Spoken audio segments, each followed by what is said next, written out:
इनके लबे रंगी की निछावर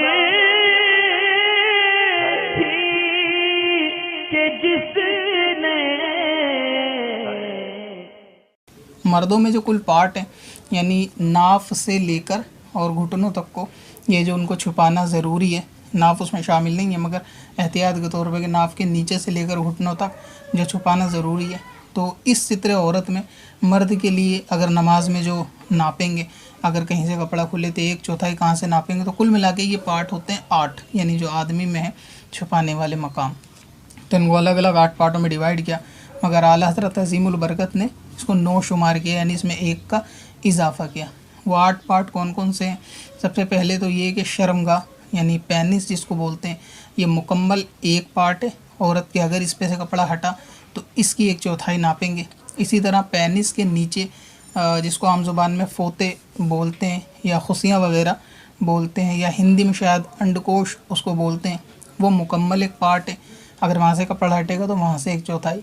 इसी तरह दोनों रानें मर्द की, ये जुदा जुदा 1 पार्ट है, जिसमें से कपड़ा हटा तो 1/4 के एतबार से मैं बता रहा हूँ। रिपीट इसलिए कर रहा हूँ, जिन्होंने पहला पार्ट औरत के नहीं देखे हों मसाइल, पहले वो एक दफ़ा देख लें कि औरत के जिस्म में कितने पार्ट हैं जो कपड़ा हटने पर अलग अलग शुमार किए जाते हैं। तो दोनों रानें उसमें अलग अलग 1 सित्र हैं और रान में घुटना भी शामिल है। तो इसलिए मर्द के अगर रान से कपड़ा हटेगा तो 1 रान से कपड़ा हटा तो घुटने से लेकर वहाँ तक का 1/4 उसमें जो है वो देखा जाएगा जिस्म खुलने के एतबार से, नमाज फासिद होने के एतबार से। तो यहाँ से लेकर यहाँ तक घुटने, या दोनों रानें हुई, दोनों घुटने उसमें शामिल हो गए। इसी तरह पीछे का मकाम यानी लेटरिन का मकाम, तो वो जो गोल दायरा है वो अलग से 1 सित्र है, अलग से 1 पार्ट है, वहाँ का चौथाई सिर्फ उसी दायरे में नापा जाएगा।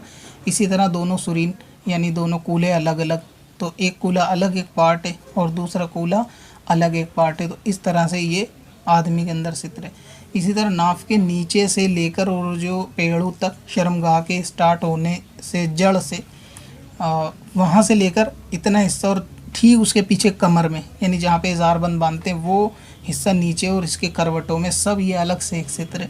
तो अगर यहाँ से कपड़ा हटेगा तो ऐसी सूरत में यहाँ का 1/4 नापेंगे। जैसे कि अक्सर सजदे में जाते वक्त जब बंदा कोई ऐसी जीन्स पहनता है कि जो पहले से ही उसने नीचे बांधी है, तो वो सजदे में जाता है तो वो और ज़्यादा नीचे हो जाती है। तो ऐसे में उसकी आधी कमर के करीब पीछे का कूल्हा नज़र आने लगता है, तो फिर ऐसे में उसकी नमाज फासिद हो जाएगी अगर उसने सजदा मुकम्मल कर ले। तो इस तरह ये मुख्तसर तफसील थी मर्द और औरत दोनों के जिस्म में पार्ट के एतबार से कि नमाज जो फासिद होगी वो किस तरह से, यानी किस पार्ट्स के खुलने में किस को किस तरह नापेंगे।